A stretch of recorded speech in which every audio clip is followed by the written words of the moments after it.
You're listening to Product Biz Made Easy. This is episode 30, and today I'm sharing with you some of the lessons that I learned while I was building my business that I scaled to $20 million a year in sales. So I hope you stick around because these are lessons that will work for all of you.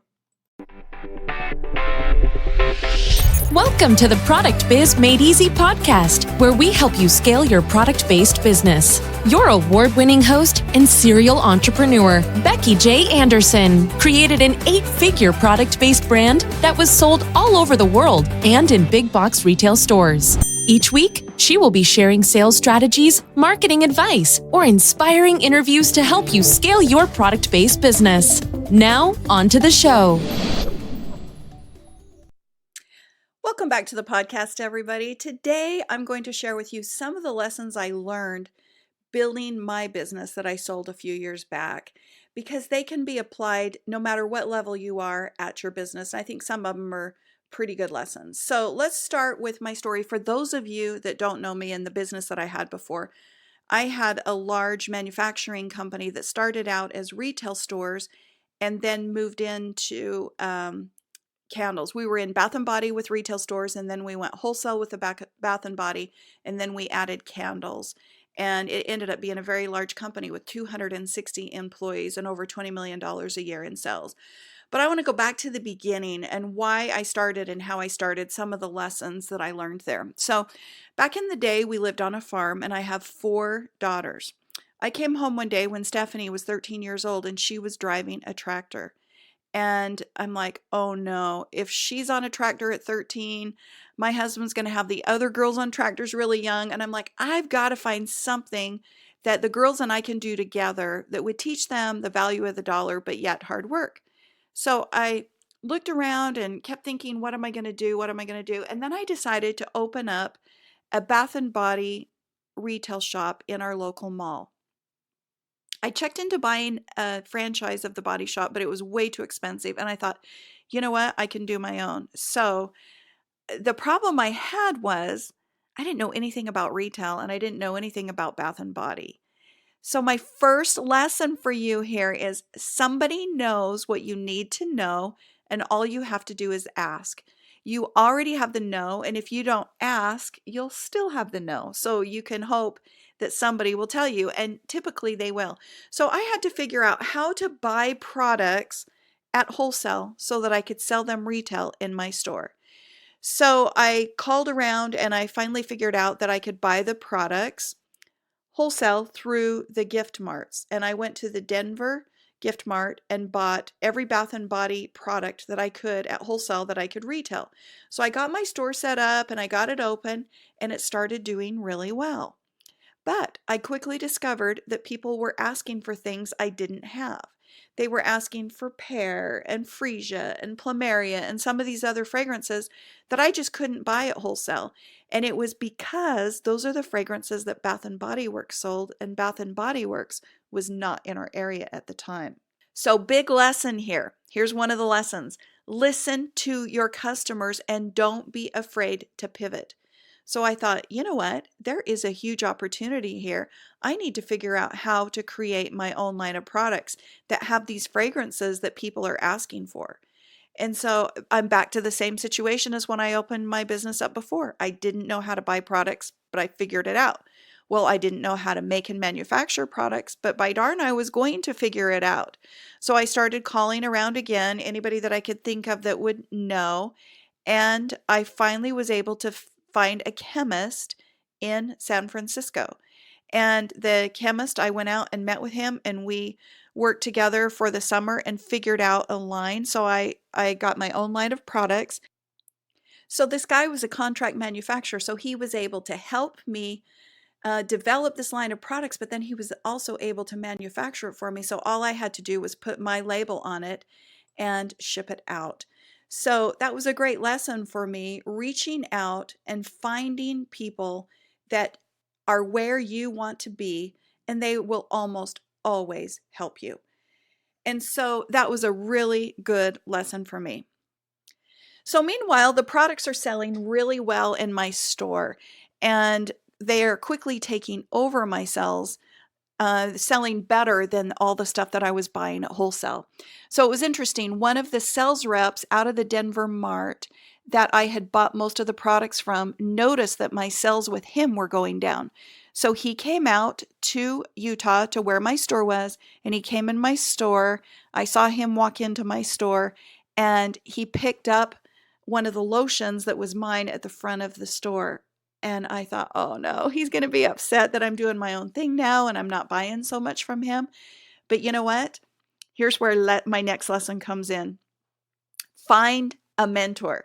This guy said to me, oh, Becky, this is so nice. This line needs to be out on the national market. Next time you print your labels, leave University Mall off. And you know what? I had never even considered it. That was a product that I had developed for my own store, but yet it was taking off like crazy. The customers were loving it and buying it over and over. And he planted this seed in my mind that's going, hey, I can go national and go bigger than just this store. And he ended up being a great mentor for me and helped me develop that line of products from a wholesale perspective. So he taught me all the things that I needed to do to take it wholesale. I needed a catalog. I needed wholesale pricing. I needed to figure out what programs I was going to offer. So he was the right mentor at the right time that put that seed in my mind that I was able to take and run with. And he was also able to point me in the right direction on how I could go find sales reps throughout the US so that I could have sales reps selling that product. So I started off and I went and did the Dallas show, and it ended up being a flop because of an ice storm. So no one came out to the show. So it wasn't because my product was bad. It was because no one showed up at the show because pretty much the whole city was shut down for a couple days because of the ice storm. So I thought, okay, I'm going to go try the New York show. And I did the New York show and I didn't write any orders there. And I thought, oh no, I've had two big shows that have been a flop. What is the deal here? And I was so discouraged on the plane coming home. And this is where my next lesson comes in. Do not give up. I knew I had a good product. I knew if I could get it in front of the right people that it would sell because it was doing very well in my I was doing very well in my own retail store. So this mentor of mine helped continue to encourage me to reach out. So I started just calling around and I started trying to call all these gift marts throughout the US and see if they would be willing to pick up my line. And I finally found one in LA that did and one in Dallas that did. So I had two rep groups selling my products. Let me tell you something. I was so afraid to call. And I know so many of you are so afraid to pick up the phone and call and ask. But remember before, you already have the no. And if you don't ask for the yes, you're going to continue to have the no. But this is also where my next lesson comes in. Do not let fear stop you. These sales reps want good lines that sell so they make money, and you want sales reps. They are humans on the other end of the line. So do not be afraid to pick up the phone. And I know for me in the beginning, it was so scary, but the more I did it, it's like going to the gym and working out and get your muscles stronger and stronger. The more I did it, my calling skills became stronger and stronger, and I became less afraid to pick up the phone because I knew that if I didn't, my business wouldn't grow. So then my next thing that I did, after I was clicking along having the Dallas reps and the LA reps, I really wanted to be in Atlanta because it was the biggest showroom in the US and it was starting to get a lot of traction and traffic, and it's where all the big buyers would go. And I wanted to get a I wanted I really wanted to get a rep group in Atlanta. And at this point I hadn't been able to find one yet. And my mentor kept encouraging me to keep reaching out and keep trying to find a rep group there. And I hadn't been able to find one. And then I got a tip that one of the biggest groups, one of the biggest rep groups in Atlanta, they carried a Bath and Body line that had fired them. And so they had an opening in their showroom. And for those of you that know how sales reps work, they don't get openings that often. So I got the tip that they had been fired by my LA sales rep. He said, hey, I've got a tip for you and it's hot. He called me like at 5 o'clock at night and said, this rep group you want to be in has lost their major Bath and Body line. There's an opportunity. You need to jump on it. So I thought, you know what? I am going to jump on it, and I'm going to jump on a red-eye plane because I want to be there at 8 a.m. when they open. because I don't want somebody else to go try to fill in that space before me. So the next lesson I'm going to share with you is some opportunities only come along once in a lifetime. Do not miss them. I jumped on a red-eye flight at midnight. I was there at their door when they opened at 8 a.m. and said, "Hey, I heard there's an opportunity here for a Bath and Body line, and I want you to check mine out." And, I was really small in comparison to the Bath and Body line they had just lost, but I think they saw potential and they saw opportunity. They saw passion with me and that I was willing to jump on a red eye to try to get this opportunity. The bottom line is it wasn't a quick yes with them. It took a couple weeks. They had to reach out to their sales reps. They had to think about it. They had to check out what else was out there. But within a couple of weeks, I got the yes, we are going to pick up your line. And within a year to a year and a half after that rep group picking me up, I had 150 sales reps and 15 wholesale showrooms selling my products throughout the US because of that exposure I got from that rep group. So that lesson, some opportunities only come along once in a lifetime.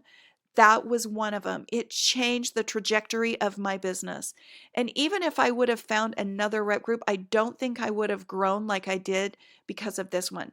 So what ended up happening is the owner of that rep group, that showroom, ended up being the next mentor for me. And he taught me a lot. And I learned persistence and I learned consistency. And I learned that no matter how much rejection you get from these buyers, you have to keep going back again and again and again. And he was such a good mentor for me. The next lesson that I learned is entrepreneurship is hard, but it is worth it. Passion gets you started. That's why we all start, right? We think we have a great idea. We have passion. We want to be entrepreneurs. But strategy and systems and hard work get you there. This mentor that I had in Atlanta taught me strategy and systems and that I needed to put them in place. So we had my first big show there was really big and I was basking in the glory and just enjoying it. And he came up to me and he goes, "Becky, before you go home, I want to ask you, what are you going to do to anniversary your numbers at the next show?" And I'm like, "Oh, I knew I wanted to. I knew I wanted to do better at the next show, but I was still at this show celebrating." And he goes, don't get too complacent and don't get too comfortable. I want to know what you're going to do. What are your strategies and what are your systems you're going to put in place to guarantee that your next show is better? And so I worked with him and he taught me sales and marketing strategies and systems are so important.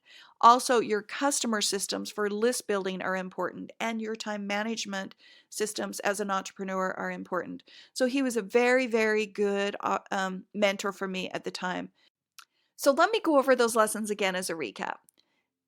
Lesson number 1, somebody knows what you need to know, so you have to ask. Lesson number 2, listen to your customers. Lesson number 3, find mentors. Lesson number 4, don't quit. Lesson number 5, don't let fear stop you. And lesson number 6, entrepreneurship is hard, but worth it. Passion gets you started, but strategy and systems and hard work get you there. So I hope this has helped, and I hope that you guys will start thinking about strategy and systems that you can put in place with your business. You want to be able to know what the trends are and when to do new product launches. You want to be able to know when to do promotions, what are the buying cycles. So be thinking about what strategy and systems can you be putting in place in your business right now to get you started. And you don't have to go it alone. You can go over to beckyjanderson.com and hop on my list where I'll send you out tips and strategies and tools that you can be using. I also have masterminds where we do group coaching. We meet together weekly as groups, and I do one-to-one consulting. So make sure you come on over to beckyjanderson.com and stay in touch. And as always, have a great day, and thank you so much for listening.